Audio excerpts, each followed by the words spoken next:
Buenas tardes, como siempre muy agradecidos por estar en esta nueva sesión, en nuestro nuevo acto de conferencias. Hoy nos reúne aquí otra vez un acercamiento a la historia, pero mi misión en este caso es tan solo abrir este acto en nombre del presidente y el mío propio, claro, con mi agradecimiento, como he dicho, pero enseguida ceder la palabra a la persona que hará la presentación del conferenciante que tenemos esta tarde.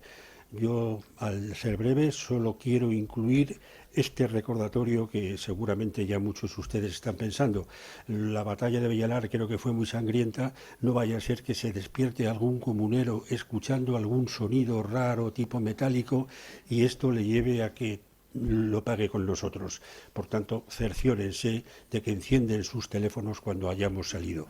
Y yo ahora le cedo la palabra a don Fausto Cartagena, que hará la presentación de nuestro conferenciante de esta tarde. Muchas gracias y bienvenidos.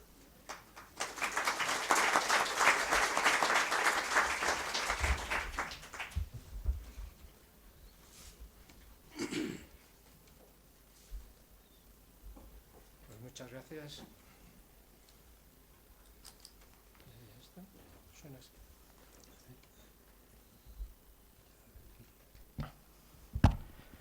Muchas gracias, Antonio. Bueno, ante todo quiero agradecer a la Real Sociedad Económica Matitense de Amigos del País y en particular a su vocal responsable de actividades culturales, Antonio López López, la aceptación de la sugerencia que le efectué en mi condición de socio para que don Víctor Joaquín González Herrero González Joaquín pronunciase en la sede de la Torre de los Lujanes esta conferencia sobre la guerra de las comunidades, el testamento político de los comuneros, presentando a la vez el libro suyo, La Ley Perpetua, Fundamentos de una Utopía, que Joaquín dedica a su padre. El libro constituye un estudio jurídico sobre el primer proceso o proyecto, mejor dicho, constitucional de civilización occidental elaborado por los comuneros durante la Guerra de las Comunidades. El testamento político es la ley perpetua, una utopía, en definitiva. Aclarar, en primer lugar, también que no soy ponente de esta conferencia, soy el presentador.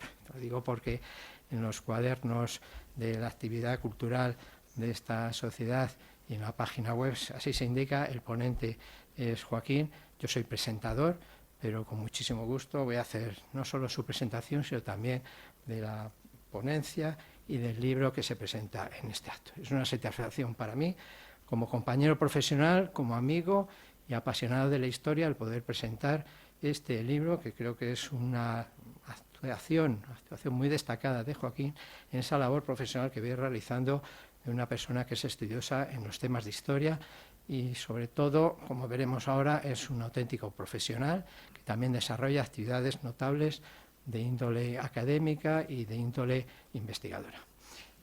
El libro, para quien no lo haya visto, se puede encontrar a la venta, se encuentra a la venta en la antesala de este local. Presentación del conferenciante, haré en primer lugar unas notas sobre la actividad profesional de Joaquín. Joaquín es fiscal, nació en Segovia, tierra de acogida, es miembro de una reconocida familia de destacados juristas. Manuel, su padre, fue decano del Colegio de Abogados de Segovia durante 25 años y además un magnífico historiador por su trabajo de investigación sobre la tierra de Castilla y además también sobre la tierra de Segovia. El libro recoge numerosas referencias al padre de Joaquín, a Manuel, hasta el punto de que creo que son 7 u 8 los ensayos o los trabajos de investigación a los que se refiere en el texto. Joaquín se licenció en Derecho en 1980, pero estuvo ejerciendo unos años la abogacía para luego posteriormente en 1985 aprobar por oposición la carrera fiscal, siendo el número 3 de su oposición. Desde entonces, y concretamente más precisamente en el año 1986, nos conocimos y se inició allí esta amistad que hoy en día perdura. Joaquín estuvo destinado en la Fiscalía de la Audiencia de Madrid, posteriormente pasó un tiempo en la Secretaría Técnica de la Fiscalía General del Estado y a partir del año 1996 se inicia un periplo por el extranjero, por tierras precisamente de las de Carlos I, porque se va a trasladar en calidad de experto, destacado fiscal experto nacional de la Unidad de Coordinación de la Lucha Antifraude a Bruselas, la UCLAF. Posteriormente sacaría la oposición, es funcionario de carrera de la Unión Europea en 1999 y ha estado desarrollando y destinado su tarea en la Oficina Europea de Lucha contra el Fraude, en la OLAF, ocupando cargos de tanto relieve como son los de administrador principal de las Comunidades Europeas, jefe de la Unidad de Magistrados, jefe de la Unidad de Investigaciones Internas, consejero de Cooperación Judicial y consejero jurídico de la Dirección, si no confundo en esta redacción. En 2018 pasó a la situación administrativa de excedencia en la función pública europea, regresa a España y se incorpora al servicio activo como fiscal en la Audiencia Provincial de Madrid. Pero, como digo, en estos momentos y después de un traslado efectuado, es fiscal de la Audiencia Nacional desde hace unos años. Es pionero de la cooperación jurídica internacional y domina en ese carácter varios idiomas, inglés, francés, el portugués y el italiano. Ha residido muchos años fuera de España, pero eso no nos impidió mantener la amistad y el afecto de entonces, que perdura, y es que, como dijo Gabriel García Márquez, recordar es fácil para el que tiene memoria, pero olvidar es difícil para quienes tienen corazón. En segundo lugar, y de manera complementaria con su actividad de tipo profesional, Joaquín ofrece una brillantísima carrera académica. Es doctor en Derecho por la Universidad Complutense de Madrid. En 1993 obtuvo el premio extraordinario de doctorado con la tesis Imputabilidad y locura en la España del siglo XIX.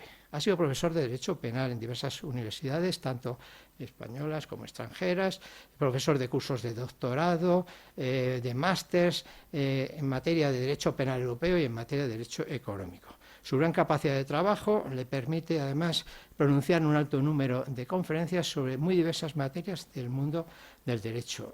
Interviene en congresos, en seminarios, aportando comunicaciones, aportando ponencias, y es autor también de numerosas publicaciones, libros individuales, colectivos, y destaca siempre en todos ellos por su rigor y profundidad, y entre ellos en este que nos trae y que se presenta, aunque sea en una materia distinta, que es una materia de tipo histórica.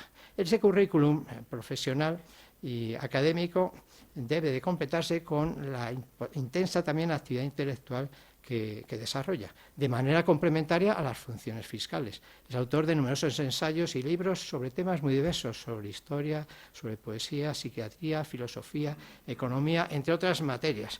Es articulista en algunos medios de comunicación, en algunas revistas, periódicos, porque yo le he conocido y he podido comprender y valorar algunos de sus escritos.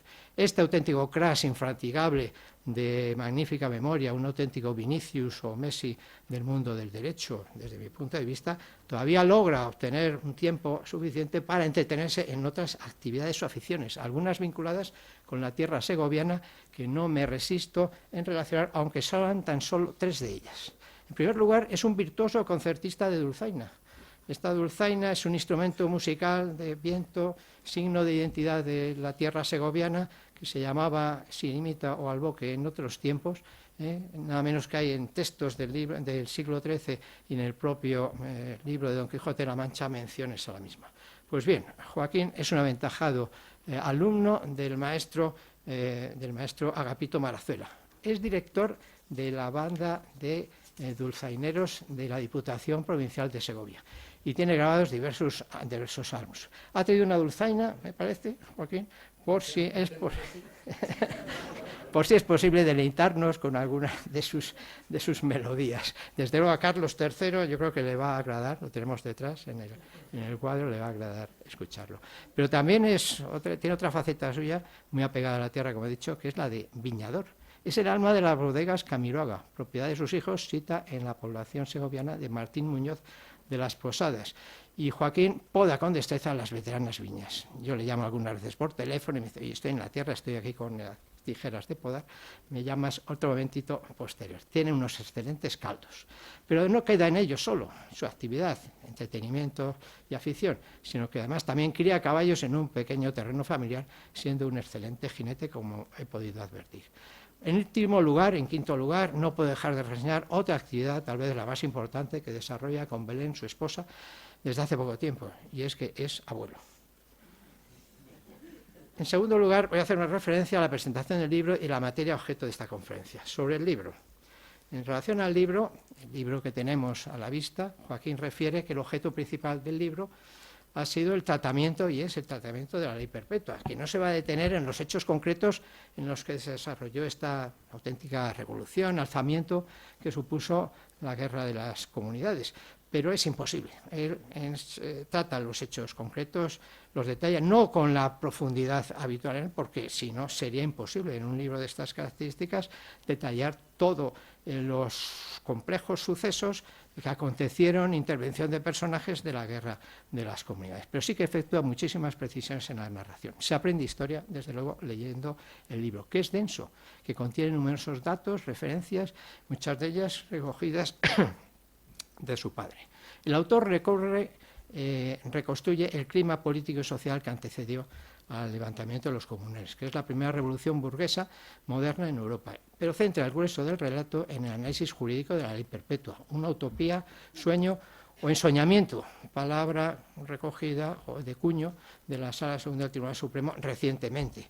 Y este ensoñamiento, esta utopía, obedece a que tanto su contenido como su nota de perpetuidad es una auténtica ilusión que pudiera ser finalmente aceptada por Carlos I respecto de los comuneros y en un levantamiento.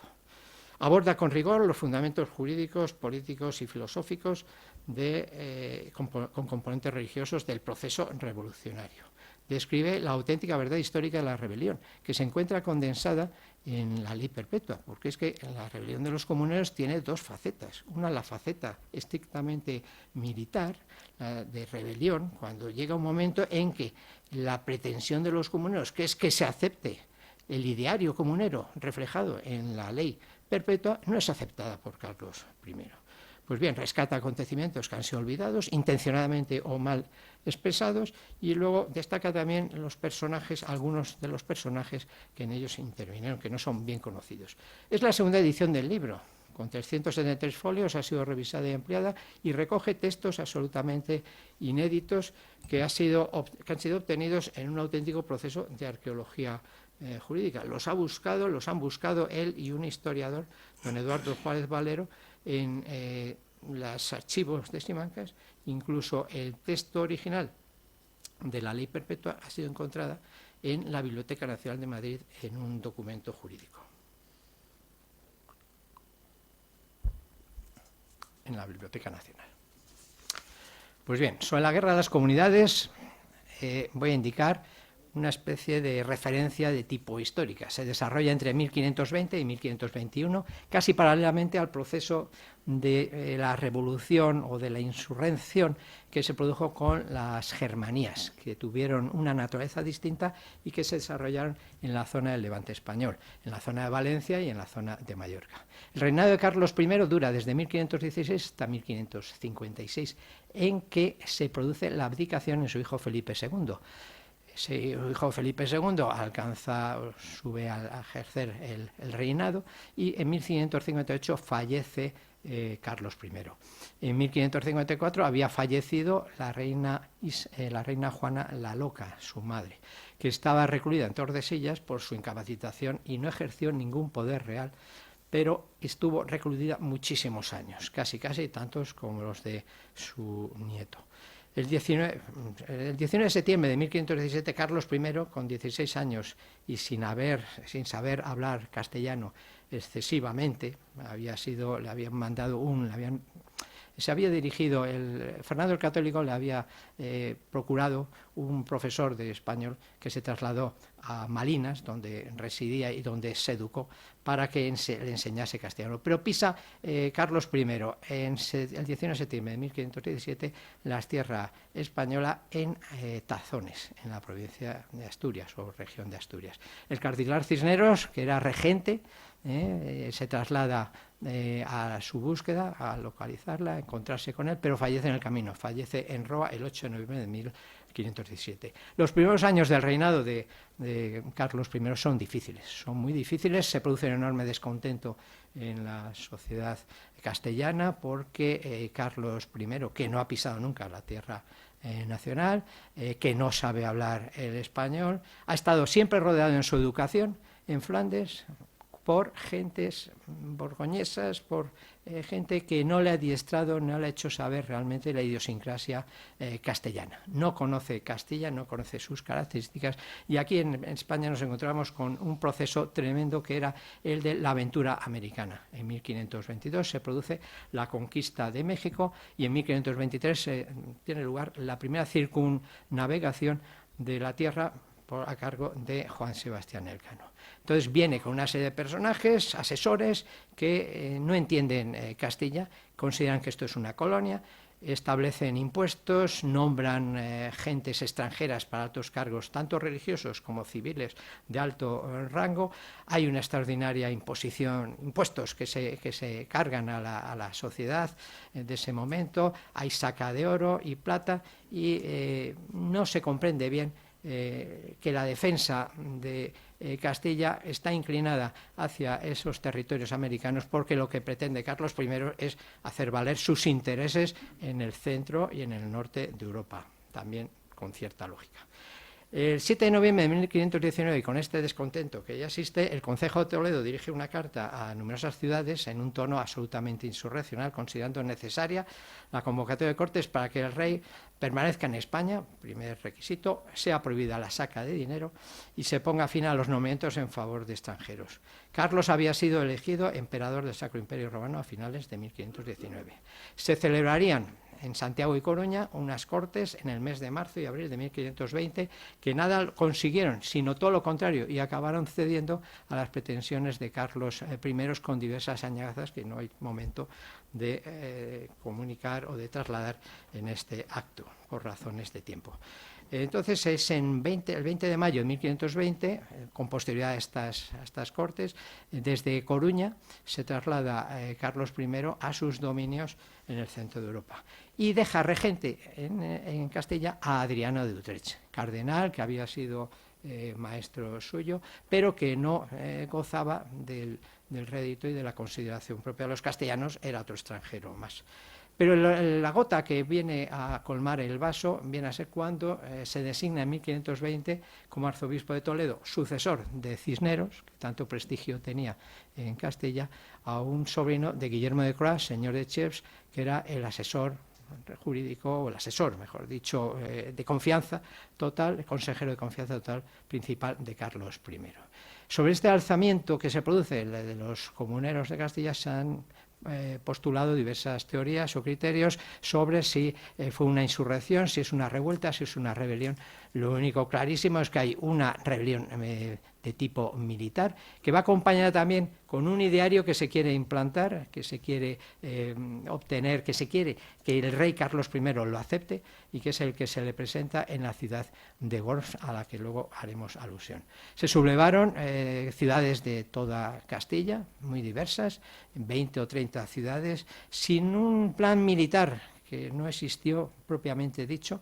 Al frente existían los regentes de diversas ciudades, pero también hubo otras ciudades que se mantuvieron leales totalmente al rey, a Carlos I, y no se pretendía revitalizar o resacar o extraer de nuevo, mantener las viejas instituciones castellanas, sino lo que pretendían los comuneros, y ese es el legado perdurable a través de la ley perpetua que hoy podemos conservar y conocer, es que se sujetase el rey a la ley, a la razón y a la justicia, cosa que no se lograría por lo menos en aquel tiempo. Fue la primera revolución burguesa de la época occidental, de los estados occidentales, pero que resultó totalmente fracasada.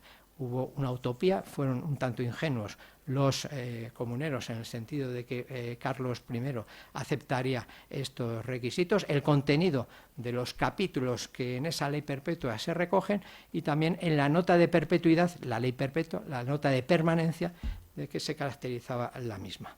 La guerra comprendió, fue entre el año 1522, 1521, y prosiguió también algo de tiempo en el año 1523. Pero hubo numerosas escaramuzas, fueron batallas pequeñas, saqueos, quema de ciudades, por ejemplo, la de Medina del Campo.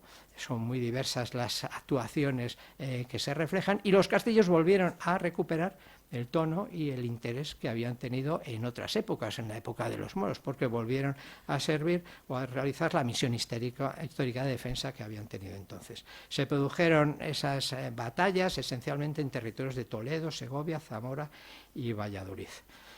Momento clave en la que existe una auténtica crisis de autoridad de Adriano de Utrecht es cuando los comuneros toman Tordesillas. La situación era muy grave, un 80% se dice de las poblaciones de Castilla se habían sublevado, se habían levantado, pero poco a poco irían cambiando las tornas, porque Carlos I, debidamente asesorado, lo que hizo fue incorporar a Adriano de Utrecht, que era el regente, se había nombrado regente, otros dos grandes caballeros castellanos de enorme prestigio que habían participado en la guerra contra los musulmanes en la toma de Granada, y eran el condestable de Castilla Íñigo Fernández de Velasco y el almirante de Castilla Fadrique Enríquez de Velasco.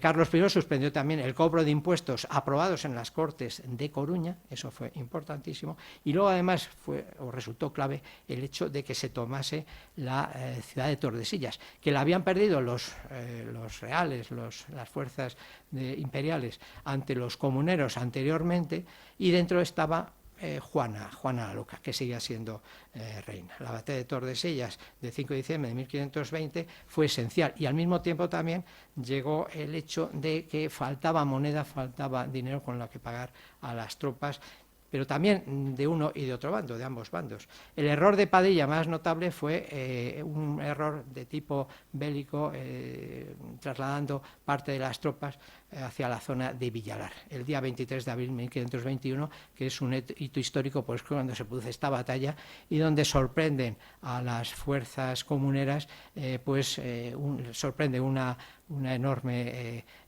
tormenta con lluvia incesante, se colocan en un terreno absolutamente difícil por el de caminar, con muchísimo barro, y la caballería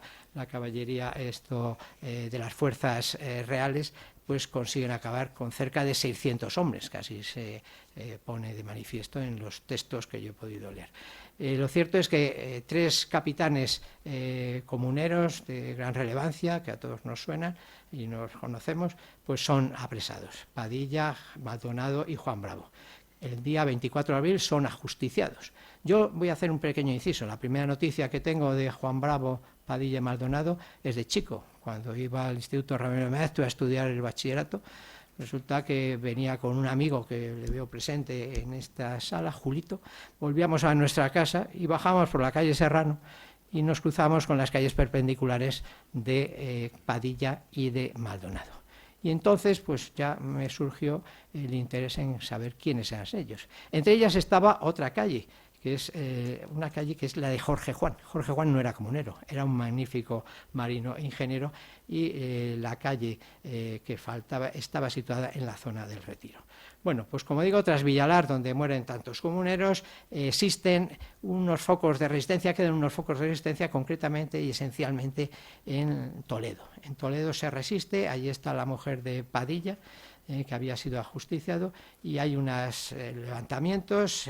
Primero cuesta tomar la ciudad de Toledo, con lo que se hace finalmente en octubre de 1521, se amotinan en febrero de 1523, dirigidos por Pacheco, por María Pacheco, que finalmente tuvo que huir a Portugal porque si no la hubieran ajusticiado.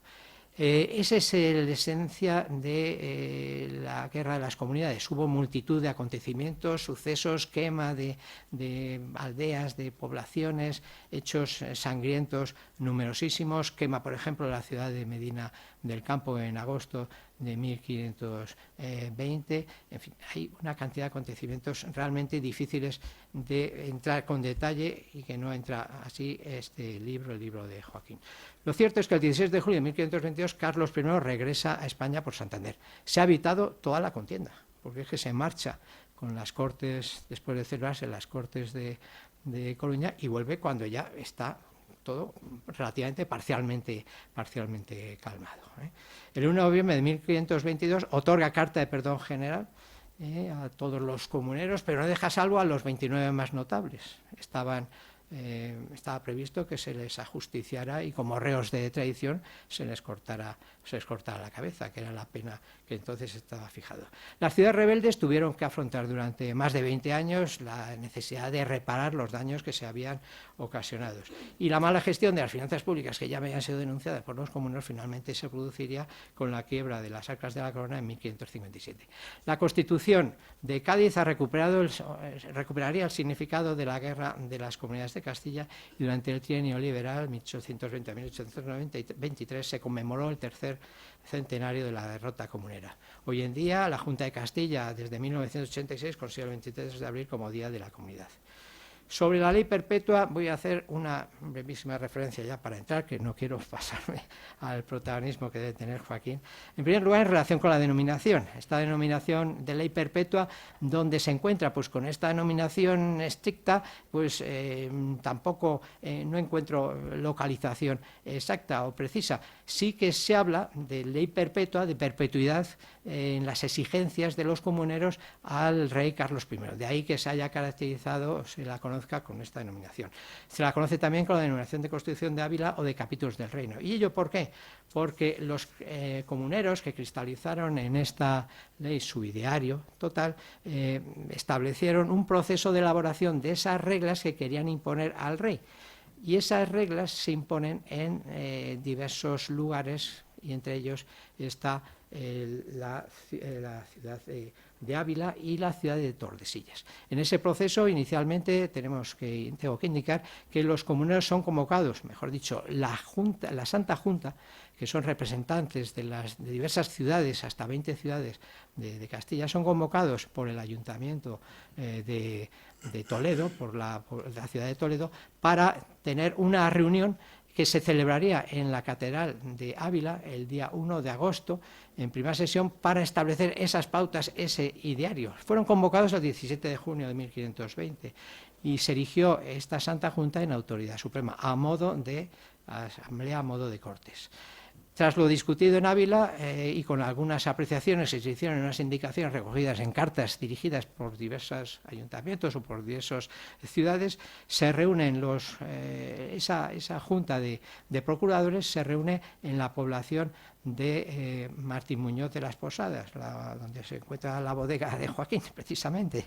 Y había dado hospitalidad al ejército comunero y enfrente en Arévalo se encontraba el ejército real. Y es allí donde se consigue centrar, porque hay diversas tensiones de todo tipo. Los comuneros tienen personajes y tienen un sector que son muy moderado y hay un sector que es muy radical. Y consiguen centrar aquello y fijar y establecer unas pautas que serían finalmente aprobadas en los capítulos del reino el 29 de agosto de 1520 en Tordesillas. El texto comunero se acordaría que se presentaría al rey Carlos I.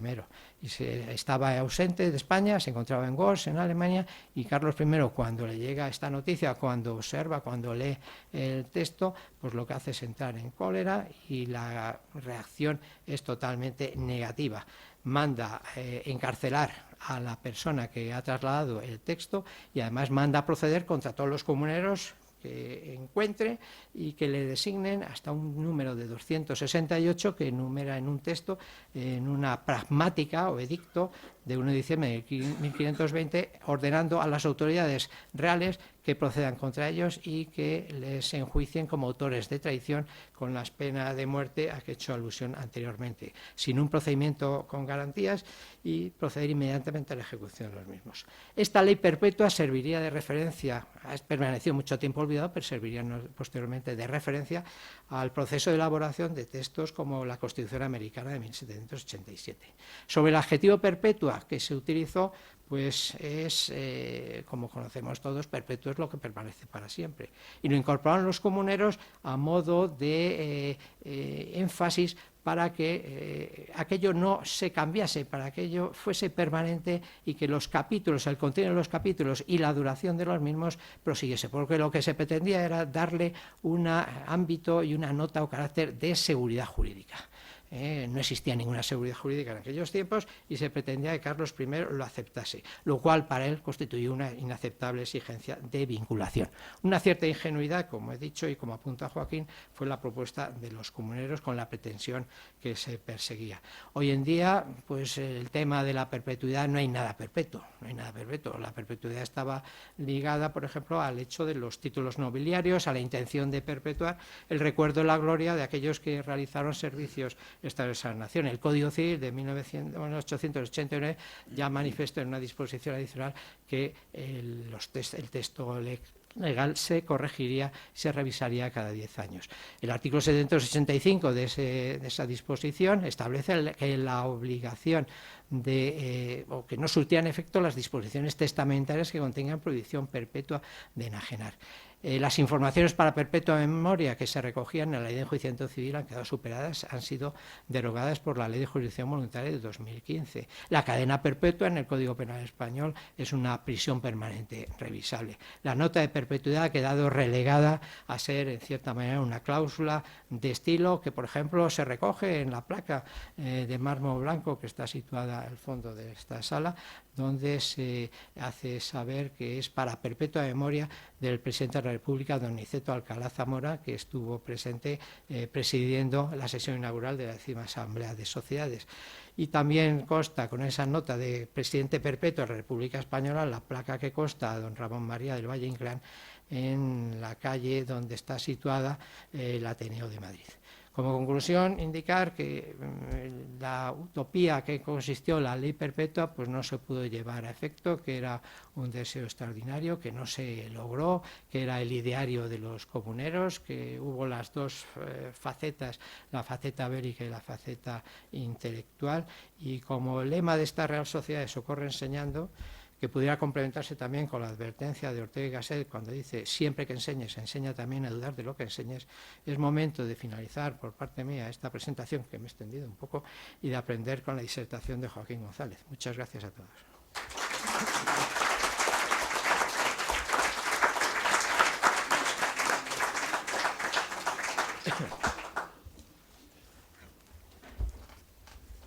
Me acerco para estar más cerca, más próximo a vosotros, a ustedes. Del corazón me sale el decir en estas necesarias, no por protocolarias, sino por que nacen de la autenticidad, palabras de agradecimiento, que lo que ha dicho Fausto no es fruto de la reflexión intelectual, sino del mucho cariño que me tiene. Alguna cosilla que ha dicho es cierta, lo de las viñas es verdad, eso lo puedo garantizar. Pero el resto ha habido un poquito la emoción del sentimiento y del corazón que ha aflorado para hablar del amigo a quien quiere, es un sentimiento que es compartido. Fausto y yo nos conocemos desde hace algunos años, no quiero contarlos todos, algunos, y él fue mi maestro en la Fiscalía de Madrid, él fue mi decano, el que me enseñó tantas cosas, un espejo como referencia como fiscal y en todos los órdenes, y a quien tengo deuda de gratitud desde hace ya muchos años. Muchas gracias a la Sociedad Matritense Económica de Amigos del País. Gracias a Fausto, repito. Gracias a todos y a cada uno de vosotros que acudís a esta cita, una tarde tan maravillosa. Encerrarse en estas cuatro paredes es un acto de convicción de que la cultura y la historia todavía tiene sentido. Gracias a Miguel Ángel Torres Morato, gracias a Antonio del Moral, a mis buenos amigos de Martí Muñoz de las Posadas, aquellos que a partir de hoy serán amigos míos. Espero que estas palabras con las que quiero compartir con vosotros, con ustedes, una reflexión tengan sentido. Y la primera reflexión es la de preguntarme si realmente este libro ha respetado el adagio o la advertencia orteguiana, cuando en un prólogo a la rebelión de las masas escrito para franceses, dijo una de las obras de misericordia de nuestro tiempo, creo que es aplicable al siglo XXI, es no escribir obras innecesarias. Espero que este libro no sea una obra innecesaria. Espero que permita aportar algo, una modesta, aunque sea contribución, para que realmente nos permita reflexionar hacia el pasado, para encontrar una pequeña ventana que nos permita encontrar algo distinto a lo que se nos ha contado acerca de lo que fue la guerra de las comunidades. Si algún sentido tiene este libro, si puede tener valor, incluso la segunda edición, es porque puede aportar algo nuevo a las miradas al ayer que han arrojado tantos intelectuales y historiadores de ahora. Más aún, si realmente el objeto central del libro no es tanto la guerra de las comunidades. Yo no soy un historiador, Soy simplemente un jurista, una cosa mucho más modesta, aunque en muchas ocasiones bastante más rigurosa. Y al acercarme al pasado a través del análisis de los textos jurídicos, he creído entender que la historia tal y como nos ha sido contada no se corresponde con la realidad. La historia existe por sí misma. El ayer está ahí, guardando ser descubierto por aquellos hombres y mujeres rigurosos para con la historia, deudores no solamente de la diosa Clio, sino de Otto von Rilke, cuando decía que el documento es aquel instrumento que nos va a permitir reconstruir de manera rigurosa el pasado. Pero claro, en esta tarea de reconstruir el pasado, los historiadores, a través del estudio de los documentos, pues se van a encontrar con que, como se suele decir, el papel lo aguanta todo. Pero entre los múltiples documentos del pasado tenemos algunos que se caracterizan por el mayor rigor y mayor credibilidad, los textos históricos jurídicos. Y yo, no como historiador, sino como jurista, me ha aproximado a una parte de la historia de España tan desconocida como maltratada y presentada de manera incompleta y en ocasiones inveraz, por no decir rigurosamente falsa, y con esa mentira o parcial verdad hemos convivido hasta ahora. La Guerra de las Comunidades es uno de los hitos históricos más importantes de la historia de España. Y yo me he percatado hace ya un tiempo, pero cuando realmente me acerqué al texto de la ley perpetua, de repente todas las alarmas intelectuales del jurista que soy dijeron: esto no puede ser, esto hay que darlo a la divulgación. Permitidme que haga un recorrer personal que pueda explicar y hacer comprender mejor el porqué de este libro. Un libro que parece una cosa extravagante, la ley perpetua. Parece que estuviéramos hablando de la cadena perpetua en ley. Esto ocurrió porque, de la misma manera que mi carrera universitaria modesta, pero la que he desarrollado apenas y ya hoy voy dando coletazos, fue movida por mi amor por el derecho y mi compromiso por la justicia. Consciente, como he sido desde mis primeros balbuceos como alumno de la carrera de Derecho, que realmente el derecho, como tal, carece de contenido. Mi vocación desde siempre ha sido la filosofía del derecho y mi formación como jurista está más próximo que a la dogmática penal, aunque me he dedicado mucho tiempo a ello, a lo que es la filosofía del derecho, el derecho civil, la parte general, y el derecho constitucional, aquello que nos permite buscar las raíces, lo que permanece, lo que más de ancla tiene el cuerpo jurídico como producto maravilloso de nuestra civilización. Y eso me llevó al estudio y a la indagación de cualesquiera disciplinas, porque todo aquello que no era formalmente jurídico me interesaba, porque era la manera de dotar de contenido a una carcasa vacía que, gracias a su textura porosa, va a admitir todo cuando de fuera viene para dotarlo de contenido. Yo, lo acabo de confesar implícitamente, ahora lo reconozco, no soy positivista. Creo en los jueces viejos castellanos como en los grandes juristas del modelo angloamericano. El derecho que se expresa a través de unas decisiones judiciales que en forma de sentencias vienen de sentire, es decir, sentir. Y la decisión judicial no es tanto un acto de conocimiento como la expresión de la voluntad. Aristóteles no tenía razón en esto. La razón estaba del lado de Schopenhauer. El mundo es la expresión de la voluntad, no la ordenación de las cosas, con arreglo al concepto de razón. Pues bien, si esto me llevó a extralimitar mis conocimientos jurídicos para acercarme a las riberas de la medicina, incluso, sobre todo la psiquiatría, mi tesis doctoral está vinculada a esto, la psicología, la historia, la filosofía sobre todo y la economía, que es a lo que más tiempo he dedicado en mis indagaciones y en mis disquisiciones como hombre curioso que soy, no creo que pase más de allá de lo que acabo de decir, pues me obligaron a reflexionar cuando estaba fuera, en este proceso intelectual, ¿verdad? Es decir, ¿cómo es posible que siempre que voy con mis compañeros ingleses, vamos, un jurista inglés, un alemán, un español, no es un chiste, ¿eh? No. Y resulta que los ingleses, o aquellos que formaban parte de la misma comunidad jurídica que es la del common law, pues resulta que siempre se llevaban el gato al agua. A mí eso me enfurecía, porque yo que iba tan ufano a la Unión Europea pensando que con mi tesis doctoral, con las indagaciones que había hecho, con aquel escrito, aquel libro, etcétera, podía presentarme como un primus inter pares, pues no. nunca me daban la razón, se llevaban la razón los ingleses.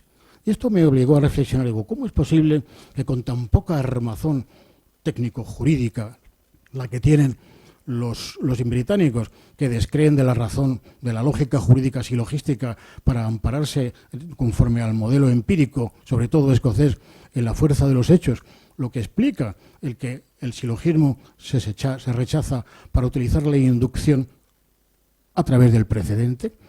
Pues indagando en esto, elaboré un estudio bastante extenso comparado entre el derecho penal inglés, no el escocés, que es muy distinto, y el castellano, el español.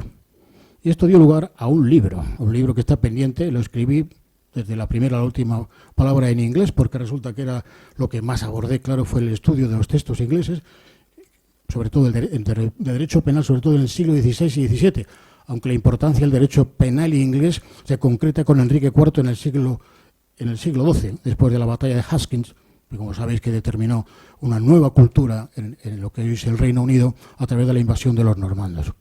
Pero indagando en lo que fue el derecho inglés, lo comparaba a renglón seguido con las partidas, lo comparaba con el fuero real, etcétera, etcétera. Y llegó un momento en que, analizando el soporte intelectual y filosófico del derecho español, al final del XV y del XVI, tras la recepción y concreción de lo que es la escuela tomista, que en España tuvo una brillantez extraordinaria, con grandes juristas ya en el siglo XIV, la recepción de Santo Tomás de Aquino fue de una importancia extraordinaria, con un impacto decisivo en la teología española y también en el campo del derecho.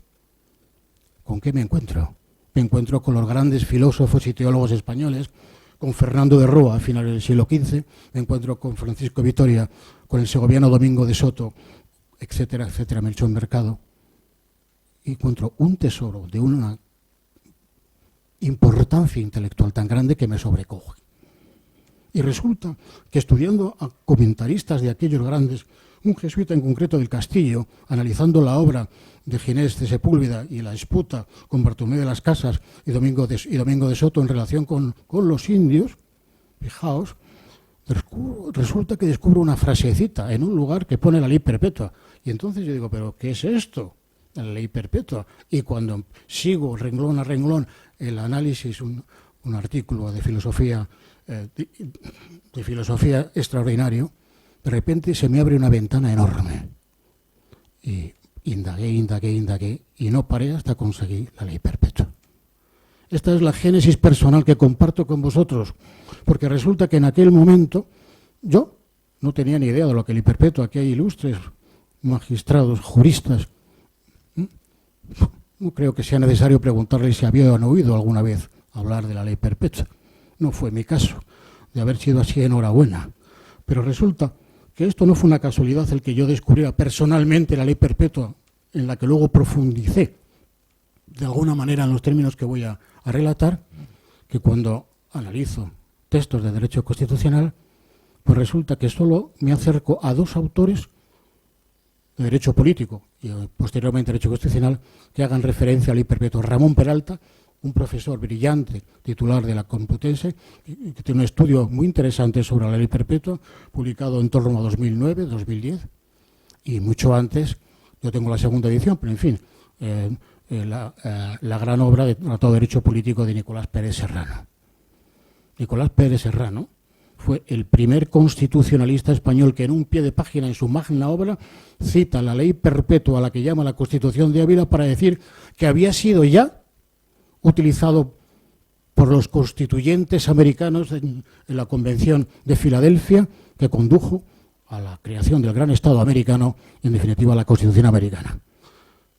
No voy a deciros que me he leído las 7.000 cartas de Thomas Jefferson, que fue el gran valedor de la Constitución americana, el hombre gran brillante, estaba Madison, estaba pues, muchos otros, Washington era más militar que jurista, el cerebro fue Thomas Jefferson.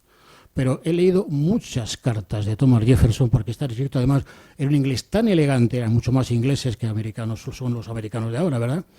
Pero ahí estaba el espíritu tan intenso, tan fuerte, que es el ansia de la libertad, que es el mismo que voy a descubrir en la ley perpetua.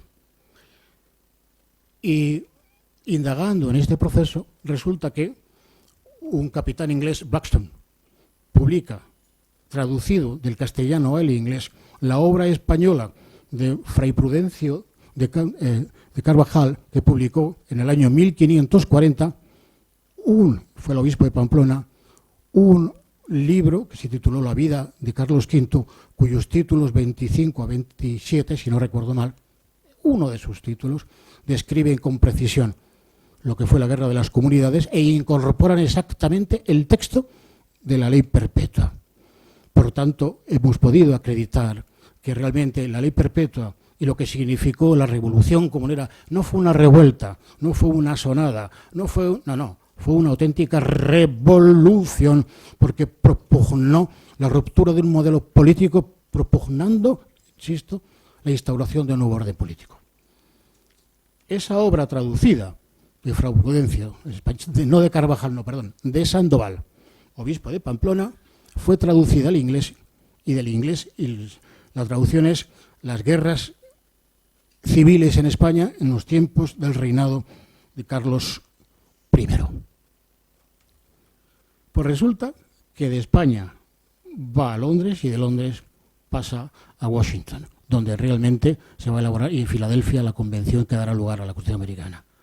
Esta ha sido la influencia enorme de la ley perpetua, de la que vamos a hablar, evidentemente, en el desarrollo del modelo de derecho constitucional de nuestra civilización, que está encarnado y cristalizado en la primera Constitución escrita de nuestra civilización occidental, 1776, la subsiguiente francesa, 1789, como bien conocéis, 79, como bien conocéis. ¿Cuál fue mi sorpresa cuando me acerco a la ley perpetua? Cuando acercarme a la ley perpetua, veo reflejado de una manera clara el pensamiento jurídico-político de nuestros grandes teólogos y juristas del momento. Ante los he citado, sobre todo Fernando de Roa, que fue el que más influencia ejerció sobre los rebeldes, que eran revolucionarios. ¿Por qué? Pues porque de otra manera no se acierta a explicar lo que he presentado en el libro como el enigma comunero. ¿Qué es el enigma comunero? El enigma comunero, tal como yo formulo como cuestión, es cómo es posible que en el alba del siglo XVI, cuando está naciendo la Europa de las naciones-estado, un pueblo como el español entonces, es incorrecto utilizar este concepto, pero en fin, la España, lo que acabaría de ser España de aquel entonces, que era en suma la unión de los reinos de León y Castilla, por un lado, que formaban la corona de Castilla, y por otro lado la corona de Aragón, que abarcaba el reino de Aragón, Cataluña, Valencia y las Islas Baleares. ¿Cómo es posible que sobre todo la corona de Castilla, dejemos al lado ahora las Germanías, se rebelaran arriesgando sus vidas y haciendas ante el príncipe más poderoso de la cristiandad? ¿Qué armas tenían? ¿Qué fuerza les impulsaba a tamaña hazaña? Y la explicación es la siguiente. La escuela de Salamanca, la filosofía jurídica y política que les va a dar las alas intelectuales, morales y políticas para enfrentarse al gran príncipe de ese momento de la cristiandad. Porque ellos estaban convencidos de que realmente tenían razón y se constituyen en representantes y mandatarios de un conjunto de ciudades. La representación no giraba en torno a la nación como ahora, sino en torno al municipio. Y son los representantes de los municipios, de las ciudades, los que van a constituirse en Cortes y, en el caso que nos ocupa, como ha descrito muy bien Fausto, realmente la Santa Junta de Ávila. Santa Junta de Ávila porque era justa su causa y porque estaba encomendado sus destinos a Dios. Aquella Santa Junta se reúne en la capilla del Cardenal Quiroga exactamente el 20 de junio de 1520, espoleados y convocados por Pedro Lasso de la Vega y por Juan Padilla, que eran los cabecillas de la rebelión en Toledo. Protagonismo de la revolución comunera fue Toledo. De ahí viene todo. Se juntan, preparan un documento, apenas les da tiempo, inacabado, lo acaban de redactar en Mortimuñó de las Posadas.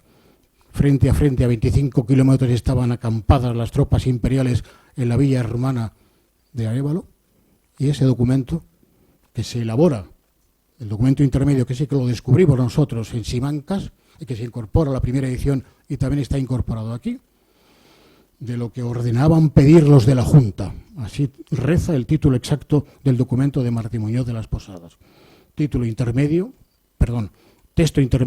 menos completo, claro, que el de Tordesillas, y con un espíritu y con un lenguaje mucho más explosivo e incendiario, permítaseme la expresión, porque en esas fechas, en concreto el día 21 de agosto de 1520, Fonseca incendia la ciudad de Medina del Campo.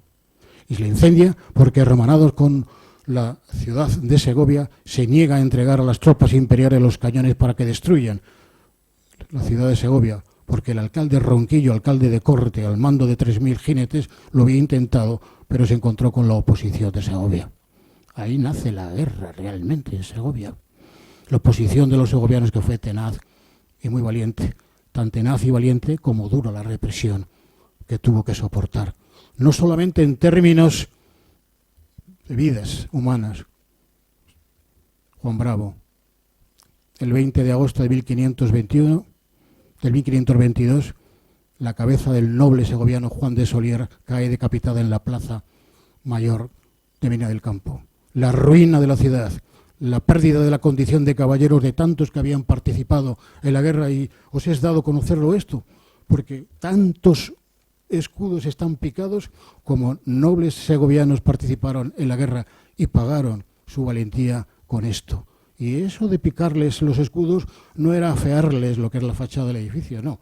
Ello significaba que ellos y las generaciones venideros, como autores del crimen de rebelarse frente al emperador, suponía delito de lesa majestad que habían de ser pagado por tradición familiar por todos y cada uno de los hijos, vulnerando así el principio de la personalidad de la pena. Podremos sentar si hubiera tiempo, pero que se sepa que lo que pagó la ciudad de Segovia fue extraordinario, porque fue allí donde se produjo el alzamiento. ¿Qué es lo que me encuentro en la ley perpetua? Ya lo acabo de indicar y ahora voy a precisar. Me encuentro con un texto articulado, el texto que se elabora en los días 15 a 20 de octubre de 1520 en Villalar. En Tordesillas. Octubre 1520 en Tordesillas. Es redactado fundamentalmente por la pluma más moderada del licenciado Belarmino, que es vallesoletano, y que va a sintetizar las cartas o instrucciones que vienen de las distintas ciudades, para que de esa manera, entonces no había internet, ni había WhatsApp, ni había Telegram, etcétera, etcétera. Por tanto, tenía que ser a uña de caballo, entregando las instrucciones, y Belarmino las sintetiza en lo que finalmente luego es aprobado. Y ese texto que se imprime lo hemos encontrado oculto en un compendio, diría yo, de un jurista del siglo XVIII en la Biblioteca Nacional. Y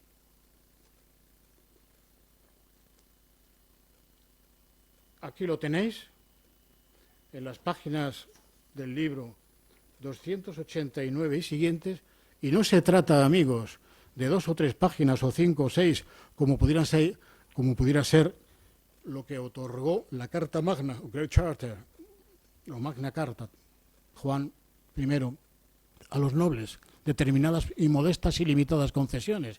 No, fue un proyecto completo de ordenación de la vida pública distinta, enterrando el pasado medieval para inaugurar en España la modernidad en la primera gran potencia o Estado nacional, que era en definitiva la suma de las coronas de Aragón y de Castilla. ¿Qué quiero decir con esto? Que estamos hablando de un texto que no en forma sintética, conforme al modelo propio de la codificación del siglo XIX, impulsado por la racionalización francesa. No, es un concepto distinto de ordenar las cosas en forma analítica. Ahora hablamos de esto, luego renglón seguido hablamos del otro, pero pese a su carácter asistemático comparado con lo que es cualquier constitución europea en el siglo XIX, nos encontramos ante un proyecto constitucional, repito, ante un proyecto constitucional redactado por una serie de notables del reino de la corona de Castilla, y impulsado e inspirado en los mejores teólogos y juristas del momento en Europa, que estaban precisamente en España. Grocio, Pufendorf, etcétera. Estos vinieron después, pero los que abrieron el camino fueron los españoles, sobre todo Vitoria y Domingo de Soto. Eso es lo que está ahí escrito. ¿Y de qué estoy hablando? Fijaoslo, porque es completamente revolucionaria la forma de entender las cosas y el planteamiento de los comuneros en su ley perpetua. Ellos no conciben el reino. El reino se puede utilizar este concepto como de manera como equiparado a lo que ahora sería nación. La nación es un concepto que carece apenas de historia. Lo inventó un tal Renard en Francia en un discursito muy corto, pero que es un concepto de muy poco recorrido histórico. Antes era el reino. Y el reino es, en definitiva, abarca lo que es ahora la nación, el pueblo concreto de la corona de Castilla. Pues ese pueblo de la corona de Castilla era el titular del poder. No podemos utilizar el concepto de soberanía, que es una idea que surge posteriormente con Bodino, que curiosamente tiene orígenes españoles porque su madre, la madre de Bodino, que era un juez dominico, un sacerdote, un fraile dominico agustino, ya tengo la duda, pero en fin, era un religioso. Su madre era una judía conversa que emigró a Francia.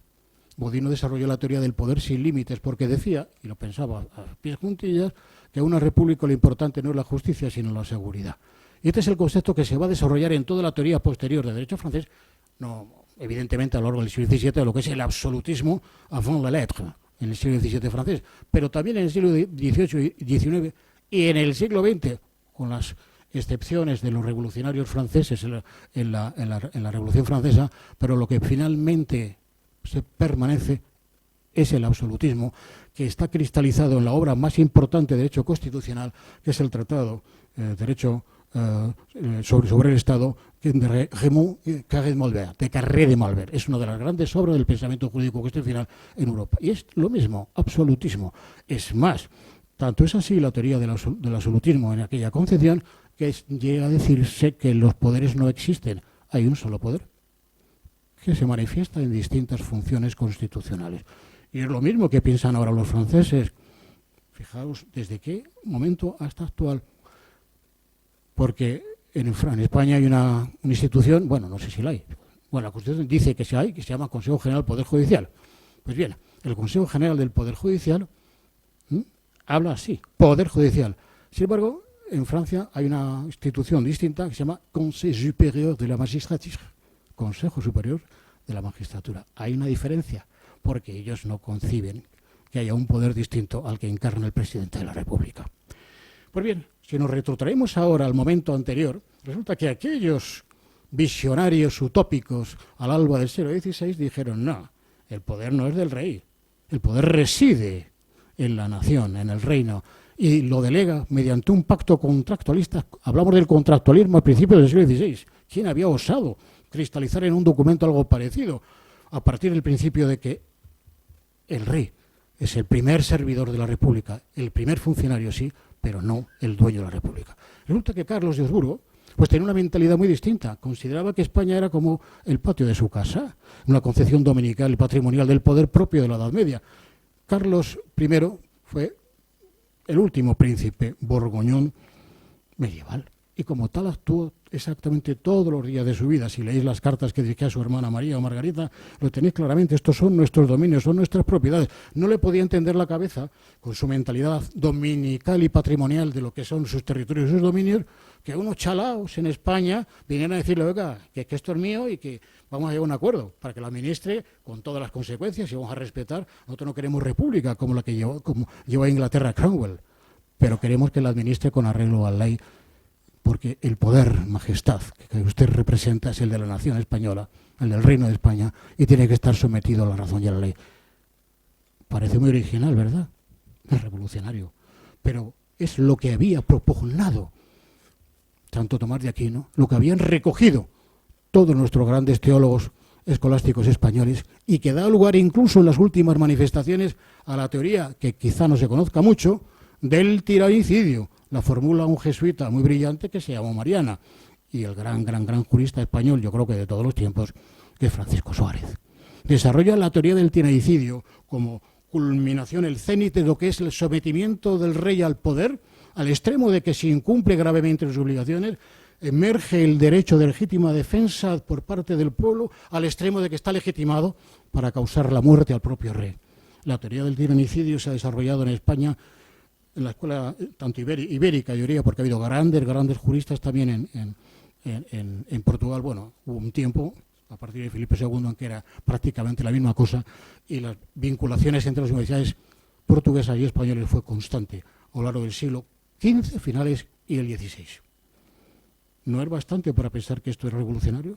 ¿No es bastante como para pensar que los comuneros, cuando van al rey y le dicen majestad, cuando se dirige a Worms, como ha dicho Fausto, lo dije a través de uno de los 3 mandatarios, que es Antón Dávila, de Ávila era, junto con el deán de un convento de León, ahora no recuerdo su nombre, y se van hasta Worms, y lo manda a encerrar, porque no lo lee, o se lo lee ligeramente, y lo manda a apresar, lo tiene unos días encarcelado en una torre, y luego lo despacha. Y días más tarde, después de octubre, noviembre, el emperador dicta el decreto de Worms, que significa que contiene 2 mandatos. Uno, dirigido a los rebeldes, es decir, entregaos ya, y otro a los justicias, a todos los corregidores y justicias y alguaciles de las ciudades del reino de Castilla, diciendo, prended de inmediato a estos rebeldes. No podía imaginar, porque la mentalidad suya, es decir, ¿cómo se me van a rebelar mis ganados, mis ovejas, mis corderos, y esto es mío, son propiedad? Esta es la diferencia tan grande, gigantesca, que había entre el estado del pensamiento jurídico y político en la España de aquel entonces y la que había en otros países de Europa, en concreto en Bélgica. Y esto no es una afirmación así, gratuita, no. Esto se basa en el propio articulado, que pone de manifiesto, entre otros aspectos, además del sometimiento al poder del rey, del poder del rey al poder de la nación, el que el rey no puede nombrar los cargos como le venga a su antojo. Y que además tiene que nombrar siempre a nacionales, porque estamos ante la primera gran revolución burguesa. Y lo que rezuma el texto de la ley perpetua, repito, no como un articulado como la Constitución española nuestra, pero es eso, amor a la patria. Es un texto que rezuma el cariño a su tierra y estar luchando. Y entre ellos se conjuraron como fraters conscripti, hasta más allá de la vida, y siempre en nombre de la cruz y en nombre de Dios. Eran gente, lo que en definitiva, decir, no era, ¿cómo podría decirlo?, una rebelión, una revueltilla de 4... No. Había unos cimientos tan profundos, que realmente cristalizan en un texto muy preciso, además. ¿Cómo es posible esto? Que en definitiva se considerara que el reino era el titular del poder, por la influencia de la Iglesia. Porque lo que probablemente llame la atención de la lectura de este libro es la influencia decisiva de los sacerdotes y sobre todo de los frailes, de los dominicos, que estaban a un rango más elevado. Cisneros era franciscano, pero no tenía el grado de desarrollo teológico como tuvieron los grandes. Bueno, Cisneros fue ante todo un gran político. Yo creo que ha sido el político más brillante de la historia de España. Y fue un hombre tremendamente, unas capacidades en lo político y en lo militar extraordinarias. Pero no tenía la capacidad intelectual y en la formación como tenían los grandes teólogos a que he hecho mención anteriormente. ¿Por qué? Esto viene todo, tendríamos que remontarnos un poco en la historia, pues a Saulo de Tarso, a Narciso de Cesarea, a los grandes padres de la Iglesia, cuando nace en definitiva y cristaliza la Iglesia, y cuando se produce esa tensión entre el poder temporal y el poder trascendente. ¿Por qué? Porque en la concepción de nuestra Iglesia católica, en los reinos, los estados, lo que ahora serían estados, habían de ser el instrumento desde que nace Cristo para que se realiza la civitas Dei a través de los reyes. De ahí el símbolo de la corona, el símbolo del cetro, porque los reyes tenían que estar uncidos por los sacerdotes, por los papas, para poder ejercer su poder terrenal, porque no era sino un tránsito para que al final invocaran la civitas Dei. ¿Y qué hay? Bueno, esto dio lugar a una serie de disputas, evidentemente no fue tan pacífica la cosa. Podemos recordar la guerra de las investiduras. Pero lo que de importancia tiene esto es que la sabiduría de la Iglesia y sus próceres significó, a través de la racionalización, en cierto modo, si esto es posible, la mística y la razón que puedan converger, pero bueno, razón y fe ha sido siempre una obsesión en el pensamiento filosófico y teológico, ¿no? ¿Hasta qué punto pueden converger? Pues simplemente, cuando Santo Tomás reincorpora a nuestro pensamiento a Aristóteles, se va a producir un proceso de racionalización que va a significar que los clérigos, los frailes, los religiosos españoles se vayan a convertir en los juristas más brillantes. ¿Y qué va a significar esto? Fijaros la sutileza del pensamiento religioso, de la teología de nuestra religión católica. Va a significar que el derecho va a internalizar los valores de la religión, que van a formar parte integrante de su núcleo esencial, donde va a operar a través de la fuerza coactiva del derecho, pero sin dejar por ello de perder su sustancia, que es de carácter religioso. O lo que es lo mismo, estando sometidos los reyes al poder de la ley, están siendo sometidos al poder del contenido teológico que les había introducido los padres de la Iglesia primero y luego los grandes teólogos de la Iglesia. Esta es la sabiduría extraordinaria del pensamiento jurídico propio de los padres de la Iglesia primero y luego de los grandes teólogos del siglo XIV, XV y XVI. Y para que entendamos mejor esto, la Iglesia es una comunidad mística, es algo más que la suma de fieles. La Iglesia somos todos. Pues eso es el reino en la versión política. Este es el concepto que se transfiere de lo teológico, estrictamente teológico, a lo jurídico, para que entendáis por qué ellos eran conscientes al elaborar la ley perpetua de que estaban llevando a cabo una misión histórica. Podríamos hablar de la importancia de las Cortes, porque al reconocerse que el pueblo realmente es el titular del poder, habría que esperar a la Revolución Americana, fijaros los años, desde 1520 hasta 1776, hacer la resta, y la 780, o la Revolución Gloriosa inglesa, que fue al siglo siguiente. 1568 cayó la cabeza de Carlos I. ¿Cuál es la importancia, el reflejo, desde el punto de vista institucional, de este concepto del pueblo como titular del poder? Pues que las Cortes tienen autonomía. Las Cortes en la Corona de Castilla tenían una significación, digámoslo así, residual, o estaban en manos de los monarcas. No se autoconvocaban por ley. No hay periodo de sesiones como establece el reglamento del Congreso de los Diputados. No, las convocaba el rey o no las convocaba. Y las convocaba cuando le parecía oportuno. Y las convocaba con un designio concreto. Y en ningún caso tenían la función de someter al rey a un control. Eran un órgano no de control, sino de auxilio y de colaboración con el rey. Y también tenían la función de también facilitar la recaudación de impuestos. Pero es que con la ley perpetua, los capítulos que se dedican, en definitiva, a la organización de las Cortes, estamos hablando de un poder legislativo en el sentido más moderno del término. ¿Por qué? Se convocaban automáticamente cada 3 años. De hecho, la Santa Junta de Ávila se convocó por una ciudad, la de Toledo. Los procuradores no podían ser nombrados en ningún caso, por el rey, de manera que pudiera afectar a la imparcialidad ni a los hijos, etcétera, etcétera. Establecían criterios para garantizar la imparcialidad y la independencia de los miembros que integran las Cortes. En tercer lugar, tenían que tener un sueldo independiente para que no dependiera su estipendio de la voluntad real. Y en cuarto lugar, se les dota de una asistencia económica y una asistencia técnica a través de letrados para que faciliten su labor. Claro, esto no son las Cortes de Cádiz, no son las Cortes como conocemos ahora, pero comparado con lo que había entonces, ese era un paso verdaderamente radical. La judicatura, en aquel entonces, la situación en España era dramática, lo describe uno de los grandes juristas de su momento, que era Castillo de Bobadillo, ¿no? Escribe un libro sobre los corregidores y el estado de la justicia, que fue comentado de una manera brillantísima por el fallecido, asesinado Francisco Tomás y Valiente. Yo creo que fue su tesis doctoral. Es un libro maravilloso, la historia de la justicia penal en la Edad Antigua, y se describe aquel estado caótico, porque realmente en el siglo XVI, en comienzos, España no está organizado como un estado desde el punto de vista territorial tal y conocemos. Es más, se desarrolló en el siglo XVI con los Habsburgo, siguiendo un modelo, yo diría, cuasi federal. Es más, todas las Cortes se mantuvieron. Las Cortes de la Corona de Castilla y el resto que he mencionado, las de Valencia, las de Cataluña, las de Aragón y las de Valencia. Y ante todas ellas, por todas ellas va a ir pasando el rey para jurar sus derechos. Por eso ahora el problema, no ahora, de los decretos de nueva planta, ¿no? En fin. Pero esas Cortes que estaban operando de esa manera repito, se convocaban cuando parecía oportuno.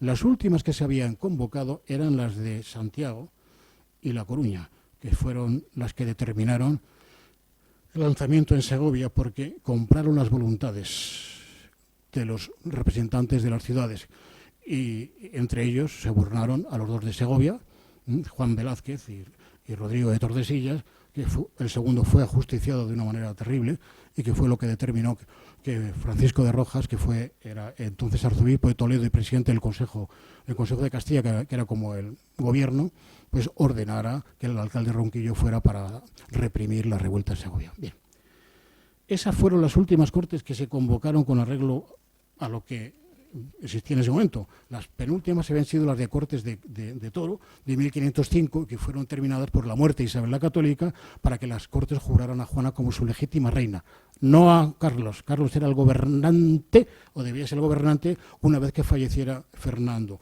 Fernando, su padre, el viudo de Isabel, se constituía en el gobernador.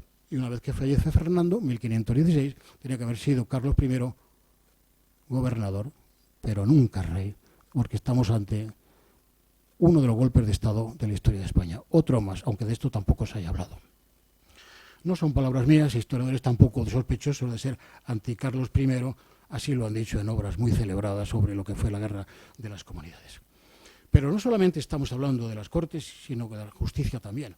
Y aquella justicia, en aquel reino tan complejo, ¿verdad?, pues era una suma de condados, de territorios, de principados, de ducados, de reinos, y cada uno tenía sus propias formas de organización, también en lo que se refiere a la justicia. Tenían poderes jurisdiccionales las audiencias, los regidores, los corregidores, tenían los alcaldes de ciudad, los señoríos nombraban sus propios jueces. Es decir, aquella justicia se caracterizaba por carácter fragmentario, el carácter disperso y necesariamente injusto. Los comuneros pretenden poner fin a tal estado de cosas mediante unos capítulos en los que se establece un estatuto judicial. No podían imaginar el Poder Judicial. El Poder Judicial surge en el siglo XIX.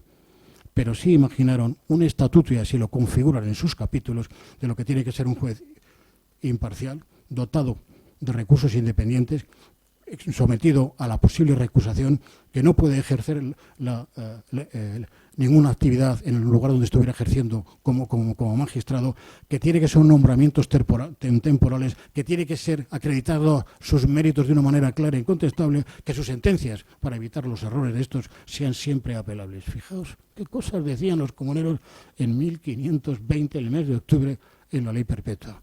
Podríamos hablar de lo que es el concepto de poder, pero no quiero extenderme mucho más.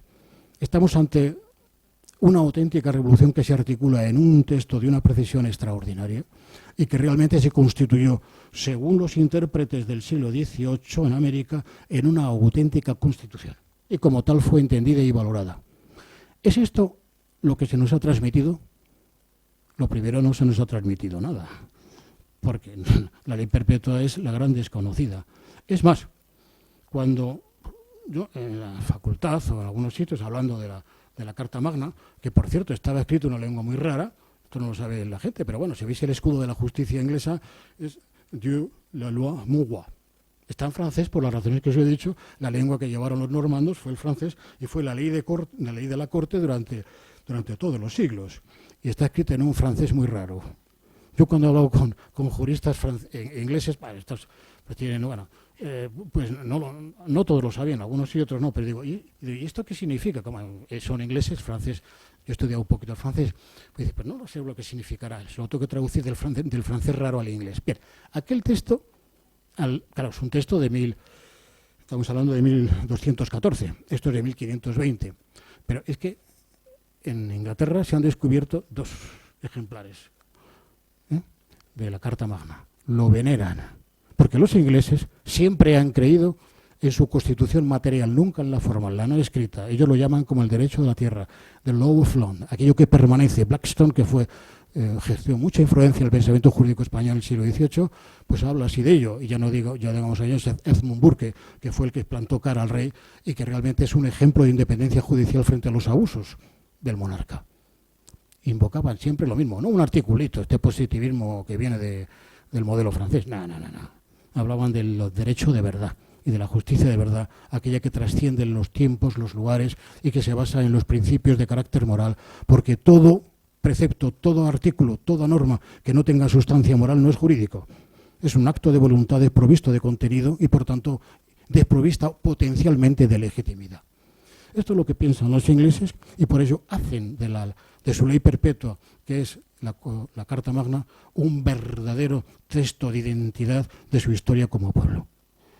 Nosotros tenemos aquí un documento que es extraordinario, de verdad, no exagero nada, y entonces acudes a los textos de nuestros ilustres académicos. He traído esto a modo de ejemplo. Me lo he leído, bueno, ya ahora es un texto que manejo desde hace mucho tiempo, es un gran libro, del profesor Varela Suances, y reza así: Historia Constitucional de España.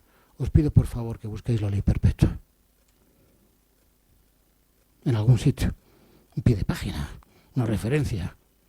Empieza el libro, como todos, quitando las dos excepciones, empieza con el pensamiento de la Ilustración y empieza con la Constitución de Cádiz. Y nos cuenta a todos: la de Cádiz, el Estatuto Real, la del 34, la del 45, la del 68, los proyectos del 50, el proyecto del 40 y el de 1973, porque la Primera República, como sabéis, no pasó a mayor gloria. Pero no nos habla de la ley perpetua. Aunque sí que nos dice algunas cosas interesantes. Estamos en esta casa maravillosa, y estoy terminando ya. Esta es la mejor noticia que os podía dar. En estas 4 paredes, y no puedo dejar de sentir un sentimiento de orgullo y de emoción.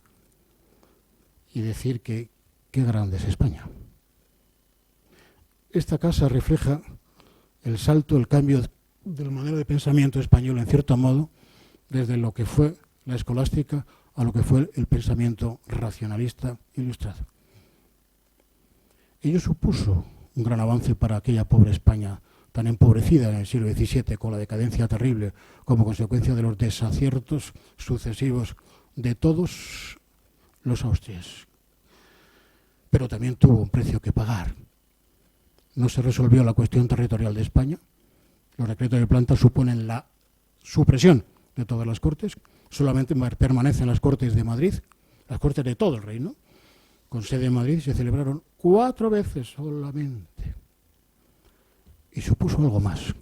Supuso el progresivo abandono del corpus filosófico y jurídico español, de que fueron sus valedores y protagonistas los más grandes y brillantes juristas de la época. Aquellos que crearon el derecho internacional, aquellos que se plantearon si los indios eran personas y sujetos de derechos. Y dijo Felipe II que sí. Aquellos que en definitiva abrieron las puertas de la modernidad a través, siendo precursores de lo que hoy se conoce como derechos humanos. No hay la menor duda. Aquel pensamiento maravilloso que era tan nuestro. Sin embargo, con la instauración de un modelo tan distinto que es el francés, a partir de la instauración de Felipe V como monarca español, va a sufrir un proceso de sustitución. La tradición española, que fue aceptada por todos los austrias, por el modelo francés.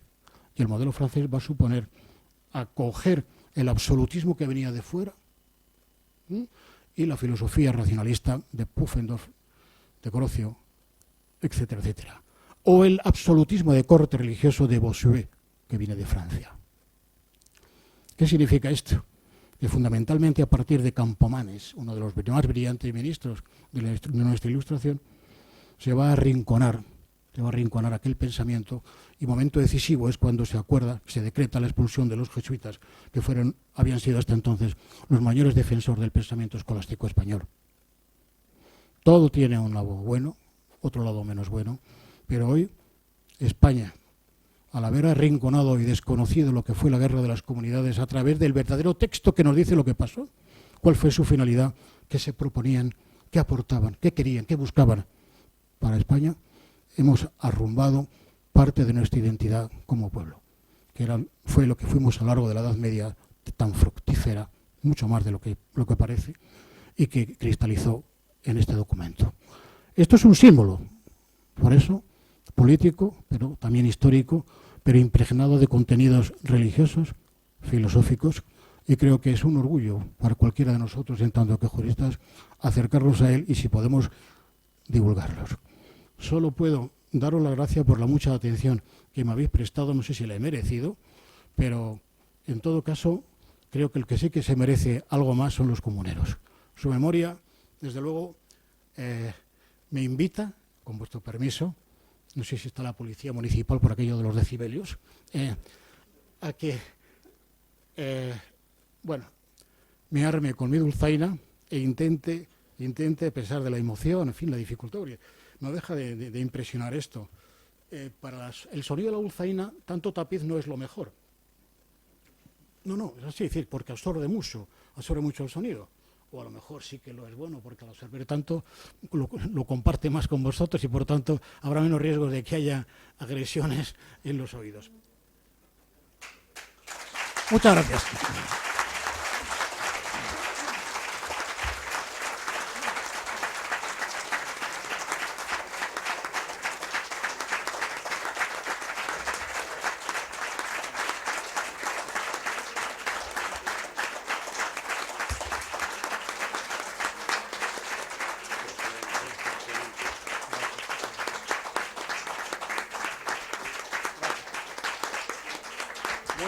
Muy agradecido, de verdad, por vuestra cariñosa acogida, por estos aplausos. Creo que son sinceros y no sé lo que va a salir, pero algo va a salir. Voy a contar algunos secretos. Esto se llama dulzaina. Bueno, ya no es un secreto. Y esto es a la dulzaina exactamente el 10%, aunque parezca lo contrario, porque el 90% lo aporta esto, que es la caña o pipa, que es de donde sale el sonido.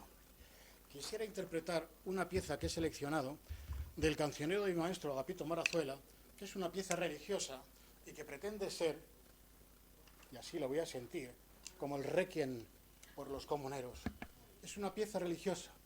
Castilla se ha caracterizado, yo no me refiero a la corona de Castilla, me refiero a nuestra tierra, a Segovia, a Ávila, a las provincias que integran ese viejo terruño de España, que probablemente sea el más pobre, pero en muchos aspectos el más grande, porque es imposible hacer más con menos. Pobreza inigualable y, sin embargo, la grandeza de crear la lengua castellana, hacer las instituciones más importantes que se han desarrollado en toda España son las comunidades de villa y tierra, y en lo musical ha sido capaz de desarrollar un cuerpo tan rico y tan variado que merece la pena pasar a la historia Castilla, aunque solo fuera por ello. La melodía que voy a interpretar fue recogida en 1933 por mi maestro Agapito Marazuela en tierras de Ávila. Ya que estamos hablando de la Constitución de Ávila, que sea una pieza religiosa de Ávila la que honre la memoria de estos grandes a modo de requiem por ellos. Es una pieza que originalmente está compuesta en 5/8. Para los que sepáis música, esta es la estructura musical, ¿no? Es decir, que es ta, ta, ta, ta, ta, de 5 partes, se acentúa la primera y la cuarta.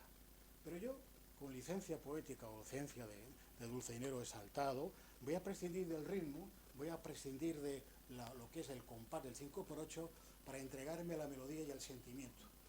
Es una pieza que está escrita o compuesta en modo menor, porque es como un lamento. Recuerdo a la Virgen, se llama así, Subida a la Virgen, pero de la misma manera que la caja de Pandora salen truellos y rollos, pero al final, después de los rayos y de los truenos, sale la paloma de la esperanza. Y esta pieza va a acabar en modo mayor, como vais a ver. Por los viejos comuneros, nuestra admiración y nuestro reconocimiento.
que Fausto va a tocar ahora otra pieza. Muchas gracias. Les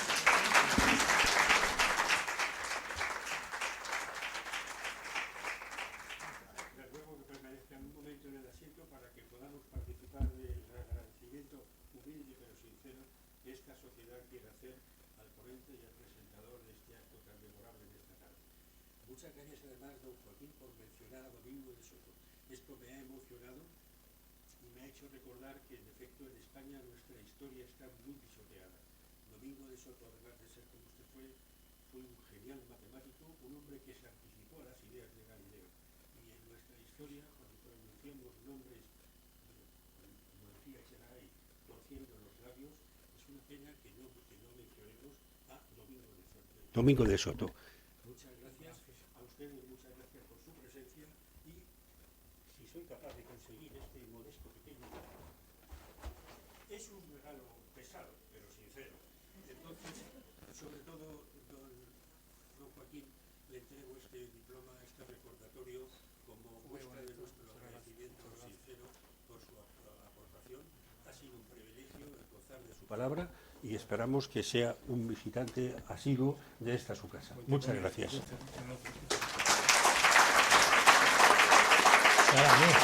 Bueno, y ahora lo tuyo.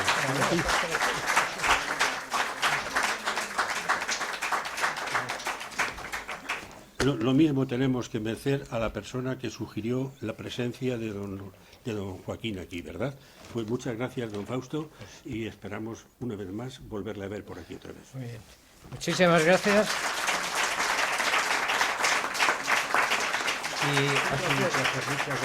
Y voy a aprovechar. Me gustaría seguir en contacto con usted. Sí.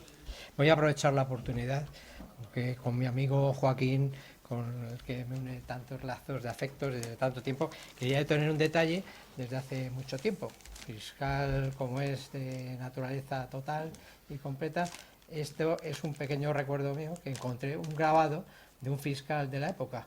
Tú citas en el libro a un fiscal que se llama Lobón. No sé exactamente el tiempo en el que vivió, pero parece ser que indagó, investigó y persiguió a los comuneros. Este es un grabado de un fiscal de la época que he encontrado y que tengo muchísimo gusto en regalarte y ofrecerte en estos momentos. Es la oportunidad que encontraba mejor.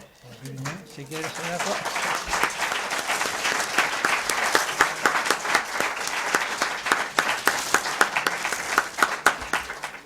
Bueno, aquí estoy viendo la mano de Juani. Sometes a preguntas, ¿no? Sometes a preguntas. No sé si alguien quiere preguntar. Dilo, por si acaso. Sí tenía la nariz grande también entonces, ¿eh? Dilo tú, dilo. Los fiscales. Muy bonito.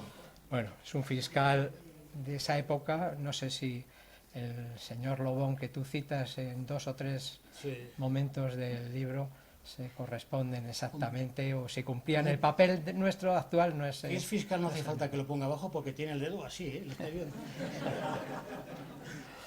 Bueno, pues nada, muchas gracias a ti. Esto, alguien me dice Antonio que si alguien quiere formular alguna pregunta a Joaquín, sobre todo para contestarlas él, estamos dispuestos y está dispuesto. Tenemos un poquito de margen temporal. Cualquier cosa que queráis.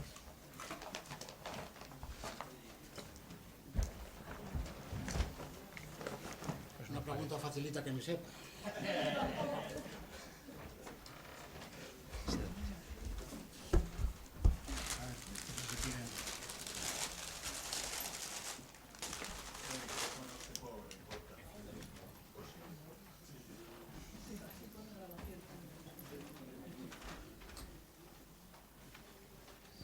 Si no me las sé, es difícil para Fausto.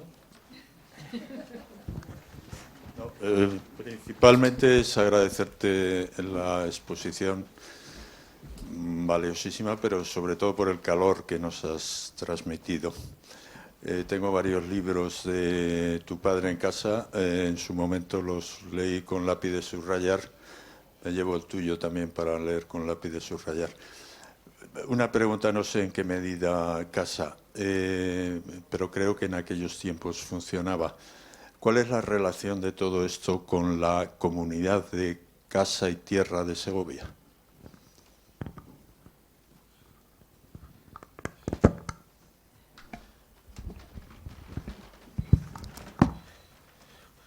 Las comunidades de Villa y Tierra, y entre ellas la de Segovia, nacen como consecuencia de la repoblación que se produce a impulsos del rey de León, Alfonso VI, a través de su yerno en concreto, Raimundo de Borgoña, que era el esposo de Urraca, la hija de Alfonso VI. Esta repoblación se lleva a cabo fundamentalmente a partir, repito, del último tercio del siglo XI. Las comunidades de Villa y Tierra fueron el instrumento de que se sirvieron los reyes para facilitar la repoblación de unas tierras que estaban en mitad de una tierra, de un terreno, de unos espacios abiertos y sometidos a las constantes racias de los sarracenos. En tierras de Soria, y aquí tenemos un ilustre soriano, en 1095, no en 1100, en 995, a finales del siglo X, Almanzor, en una batalla entre Alcazor y Lara, dio muerte o herió gravemente de un bote de lanza en la cabeza al hijo de Fernán González. ¿Cómo es posible que esa gente se asentara allí? Pues porque les otorgaban privilegios especiales, excepción de pechos, de impuestos, y estos son las comunidades de Villa y Tierra. Hubo un terreno que coincide fundamentalmente con lo que Machado llamó el corazón de roble de la Celtiberia, que es parte de Segovia y tierras de Soria, habitadas por antiguos pueblos celtas que van a constituir el solar natural donde se van a instalar estas comunidades de Villa y Tierra. Son las primeras repúblicas igualitarias que se desarrollaron como instituciones en toda la Europa de aquel entonces. A excepción de quizás la de Venecia, las comunidades de Villa y Tierra, en palabras de Sánchez Albornoz, son una tierra de libertad, un islote de libertad en medio del feudalismo. Esta frase es de él. Esto es así porque ellos, los miembros de la ciudad de Villa y Tierra, que era como una especie de pequeña república griega, ¿no?, la ciudad y la tierra, un gran núcleo poblacional en torno al cual existían pequeñas poblaciones o aldeas y un territorio. Y tienen tres elementos, lo que ahora es el Estado: pueblo, ciudad y tierra. O lo que es lo mismo, la organización que es un Estado, que es nación, territorio y la organización del poder. Siendo con esta pequeña introducción hablando de Segovia, aquellas viejas comunidades, y entre ellas la comunidad de Tierra de Segovia, una de las más pujantes, junto con la de Ávila, junto con la de Arévalo, y por extensión, la comunidad de Villa y Tierra de Segovia, gracias a la acción de las milicias segovianas al mando de los dos grandes capitanes que eran las cabezas de los dos grandes linajes, Díaz Sanz y García Sanz, fueron los que, según la leyenda, tomaron la plaza de Madrid a finales del siglo XI. En premio, en todo caso, a su contribución decisiva a las milicias segovianas, se les concedió todos los territorios, porque la comunidad de Villa y Tierra de Segovia llegaba hasta el Tajo. Esto es lo que ocurrió en el siglo XI y en el siglo XII. Cuando los reyes necesitaban el concurso de esas ciudades para que sujetaran al moro, se les colmó de privilegios. Cuando ya no lo necesitaban, las comunidades de Villa y Tierra empiezan a declinar. Alfonso XI, en el siglo, exactamente en el siglo XIV, si no recuerdo mal, porque en definitiva murió en la toma de Algeciras, sino de peste, 1340, fue un gran rey, pero no le gustaban mucho a las comunidades, porque ser gran rey y ser enamorado de las comunidades es incompatible, es como el agua y el aceite. Los grandes reyes querían más fuerza, más Estado y menos comunidades. Las comunidades, por tanto, que eran repúblicas igualitarias en las que los ciudadanos elegían a sus jueces, a los miembros del Consejo, normalmente los atrios de las ciudades, es decir, un régimen mucho más democrático, no podríamos decir democrático, pero mucho más democrático, empiezan a declinar hasta que prácticamente se extinguen. En el siglo XV, la existencia de las comunidades era ya casi simbólica, o en todo caso no tenía nada que ver con lo que había tenido en sus comienzos. Y los reyes habían dado señoríos a sus validos, aquí, allí y acullá. Este sería el preámbulo.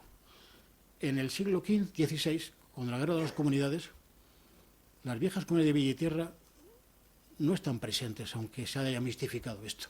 No son las protagonistas ni directas ni indirectas. Lo que sí que es protagonista es el mismo espíritu igualitario, identitario, de la fuerza y la energía indómita de aquellas gentes que sí que cristaliza en las guerras de las comunidades. Pero contrariamente a lo que algunos han dicho, hacer comunidad no es evocar los principios de las comunidades de villa o ciudad y tierra. Hacer comunidad es hermanarse, unirse para hacer frente al poder. Por eso es la guerra de las comunidades, la guerra de grupos de ciudades que se unen para constituirse como tales en unidades con conciencia de rebelión frente al monarca. Cuando se ha identificado la guerra de las comunidades con Castilla o con Castilla y León, cuando se ha constituido a Villalar en la capital de la fiesta oficial de la comunidad autónoma de Castilla, y hay que decir siempre y León, porque son dos cosas muy distintas, lo que se está produciendo es inducir a una confusión como si realmente fueran las viejas comunidades de villa y tierra las protagonistas de la guerra de las comunidades. Y la guerra de las comunidades fueron protagonistas por hombres que imaginaban una industria y unas ciudades renacentistas que nada tenían que ver con el pasado del siglo XI. Permanece, eso sí, el espíritu que se ha mantenido hasta nuestro tiempo y que se articula y se expresa en una frase muy hermosa, que es que en Castilla nadie es más que nadie. Pero fuera de estos principios hondos y profundos de nuestra identidad como castellanos, los que protagonizaron la guerra de los castellanos, la guerra de las comunidades, fueron leoneses, gente de Zamora. El obispo de Zamora, que fue además un militar destacado, pues no era castellano, era leonés. Padilla tampoco era castellano, formaba parte de la corona de Castilla. Pero la comunidad de Villa y Tierra de Segovia no puede decirse que fuera como tal comunidad la que protagonizó el alzamiento, sino fue el pueblo de Segovia, en el que estaba integrada también, en la última parte, la pequeña nobleza, y entre ella Juan Bravo.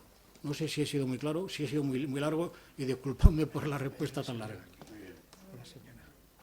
Esta sí que me la sabía, ¿eh? Hola, buenas tardes. Yo quería preguntarle si usted cree que dentro de que eso fue pues una empresa que acabó en un auténtico desastre, pero influyó en Carlos I de cara a luego la controversia de Valladolid. Me refiero a hacer la convocatoria sobre los derechos humanos de los indios. Me refiero a la evolución de él, ¿no? En un principio él consideraba que estaba como por encima de todo y luego quizás a lo largo de los años él asumió, parte de que existían ese tipo de derechos. Me la sé.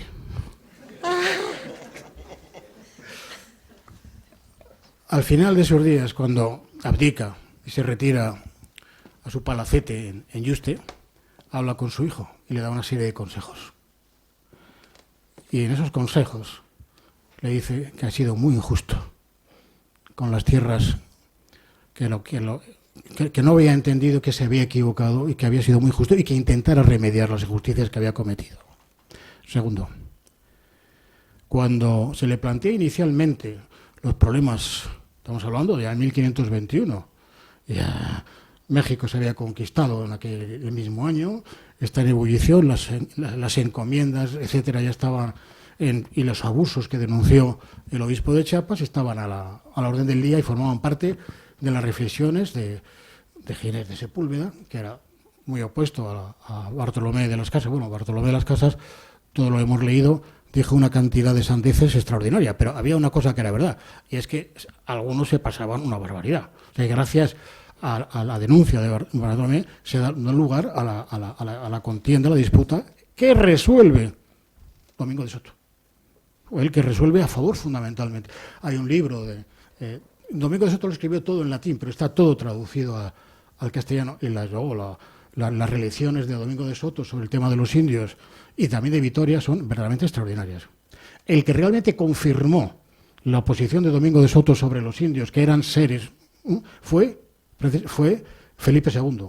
Pero antes de ello, al final de sus días, Carlos V aceptó que realmente él no tenía poder sobre los reinos. La teoría de la Iglesia Católica acerca del poder que tenía un príncipe para imponer su poder sobre un reino distinto era muy limitado. La legitimidad del poder temporal y el militar a la hora de invadir otro país y establecerlo como parte anexa de su reino estaba limitada y justificada por la religión, o lo que es lo mismo, por la transmisión de la fe católica. Ese es el origen y el fundamento de todo. Y por tanto, cuando luego aportaré otra reflexión complementaria.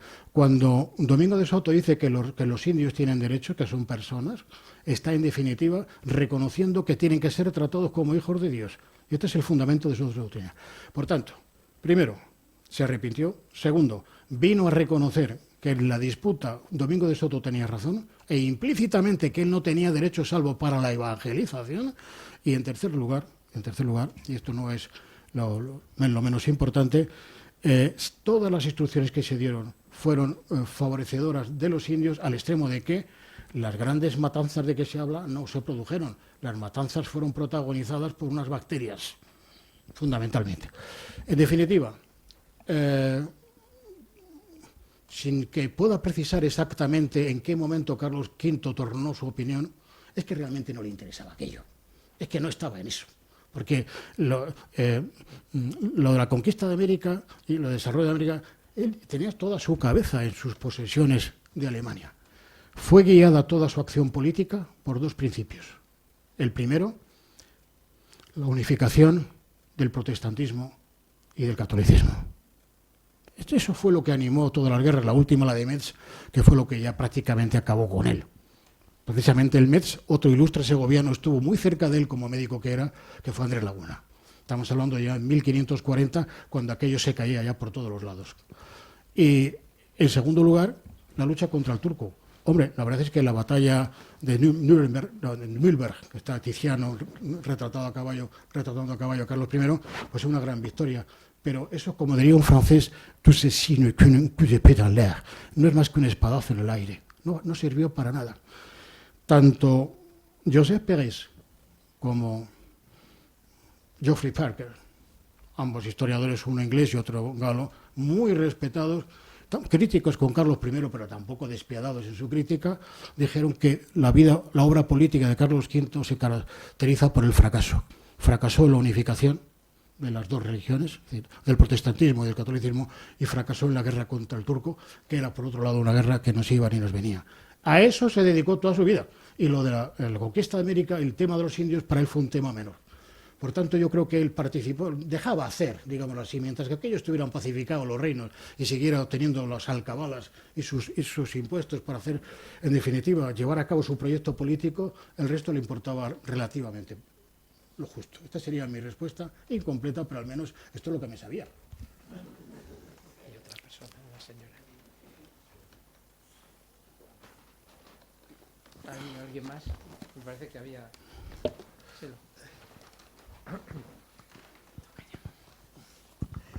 Buenas tardes, enhorabuena por la presentación. Me han encantado todos los detalles que ha comentado de la ley perpetua y mi pregunta es, cuando los padres de la Constitución actual se reúnen en aquellas jornadas tan largas para definitivamente elaborar el documento, ¿se sabe si llegaron a hablar en algún momento de la ley perpetua? Gracias. Bueno, yo sé, no, la respuesta es no lo sé, pero voy a hablar en términos vascos. Yo apostaría que no. Yo he leído muchos artículos de la Constitución, comentarios, evidentemente, para esto o aquello. Pues últimamente la amnistía, pues lo he devorado, ¿no? Pero en fin, muchas cosas. Claro, todas las discusiones parlamentarias no las he leído. Pero yo creo que esto no estaba en el pensamiento de aquella gente, porque si es que no se habla de ello en los libros de derecho constitucional, he puesto aquí un ejemplo, pero no existía en la mente. Todo lo que no fuera la revolución, la Constitución de Cádiz, que fue una constitución fallida, pero una constitución maravillosa, pues todo lo que anteriormente venía, es que literalmente se desconocen en las bibliotecas y en los libros de derecho constitucional. Por tanto, no lo sé, pero creo que no. Gracias.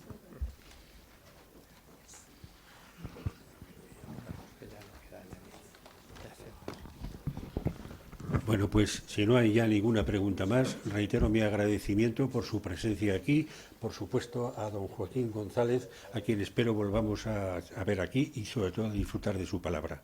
Muchísimas gracias, bienvenidos y siempre que quieran ustedes será un placer recibirles. Buenas noches. Muy bien, muchas gracias por todo. Muchísimas gracias también.